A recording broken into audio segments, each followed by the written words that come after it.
नमस्कार. आजची आपली रेसिपी आहे मशरूम रवा फ्राय. याच्यासाठी आपण 200 ग्राम मशरूम घेतले. हे आपल्याला स्वच्छ धुवून साफ करून घ्यायचे आणि असे कापून घ्यायचे. तर इथे मशरूम कापून झाले. यात 1 टेबलस्पून लिंबाचा रस, 1 टीस्पून तिखट, अर्धा टीस्पून हळद, 1 टेबलस्पून तांदळाचं पीठ, 2 टेबलस्पून बेसन, अर्धा टीस्पून गरम मसाला,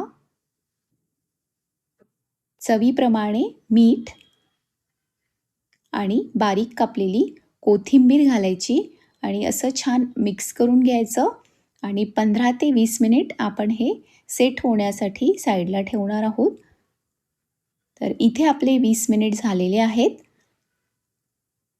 इथे आपण 2 टेबलस्पून रवा घेतला. यात थोडंसं मीठ घालायचं आणि हे मिक्स करून घ्यायचं. याने आपल्याला मशरूम कोट करून घ्यायचे आणि शॅलो फ्राय करून घ्यायचे.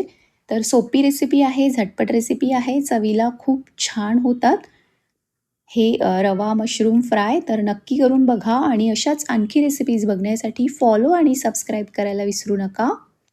तर हे असे आपल्याला कोट करून घ्यायचे. इथे आपण पॅनमध्ये 1 टेबलस्पून तेल घेतलं. यात आपल्याला हे शॅलो फ्राय करून घ्यायचे. तर अशाच आणखी रेसिपीज बघण्यासाठी फॉलो नक्की करा. तर इथे आपण हे शॅलो फ्राय करणार आहोत. तर दोन्ही साईडनी छान आपल्याला हे फ्राय करायचे आहेत. तर तुम्ही बघू शकता हे एका साईडनी छान झालेले आहेत.